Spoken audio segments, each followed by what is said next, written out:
Ito ang lima. Ito ang limang tagapagtanggol ng mga taong binulag at minanipula ng kaharian. Wala silang korona pero may konsensya. Wala silang espada pero may katotohanan. Ang kaharian. Sa kahariang ginintuan ng kasinungalingan, kung saan tama'y pinatahimik ng kapangyarihan. May takot sa tanong, galit sa salitang diretsyo. Dahil ang totoo'y lasong sa trono, kapag ang takot ang ginawang batas at ang bulag ang ginawang sundalo. May limang tumindig sa gitna ng dilim, hindi para maghari kundi para magpalaya ng tao. Hindi nila hinabol ang palakpak ng mundo,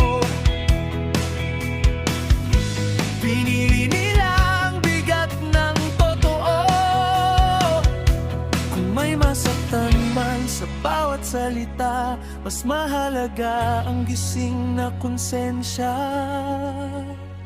Ito ang limang tagapagtanggol, real talk ang sandata at panata. Katotohanan ang kalasag, hindi kayang bilhin ang ginto ng kaharian. Sa bawat tinig na hindi yumuko, may pader na unti-unting bumibigay. Kapag ang totoo ang pinili mong daan, kahit trono kayang yumanig.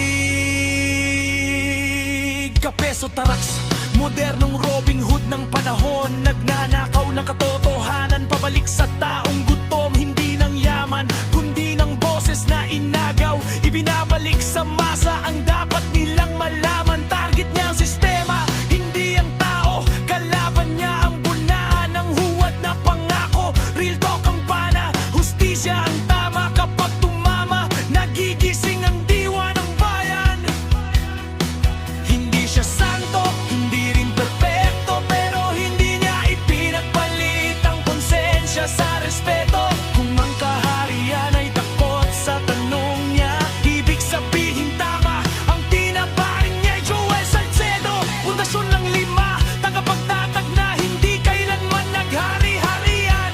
Tahimik ang tapang, mabigat ang desisyon, pinili ang prinsipyo kaysa sa sariling ambisyon. Siya ang direksyon kapag gulo ang landas, ulo ng malamig sa gitna ng bagyo ng galit at galas. Hindi siya sumisigaw para sundan ang tao, sinusundan siya dahil totoo ang layunin niya.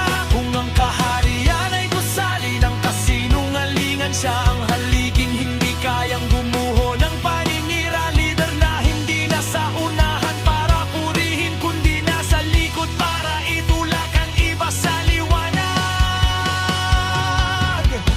Kapitana Nilhans, si Kapitana Nilhans,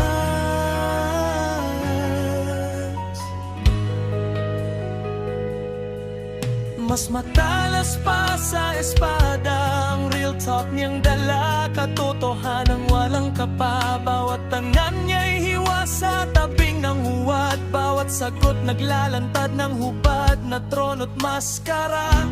Hindi siya lumalaban sa lakas ng sigaw, kundi sa linaw ng isip at tapang ng dahilan. Kapag ang hari ay nagtatago sa salita, siya ang salamin na ayaw nilang makita. Real talk yang hawak, hindi pwedeng pasinungalingan, dahil ang tanong niya'y diretso sa konsensya ng bayan. Kung ang espada'y pumapatay ng katawan, ang real talk niya nagbubuhay ng katotohanan.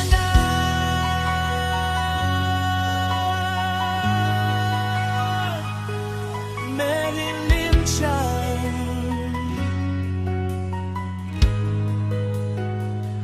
si Marilyn Chan, mandirigma ng katotohanan. Hindi umatras kahit sugatan ng panlalait at pangalan. Siya ang tunang humaharap kapag may umatake, katatanggap ang suntok para ang iba'y makaligtas at magising. Hindi siya lumalaban para magmukhang malakas, lumalalaban siya dahil may inabot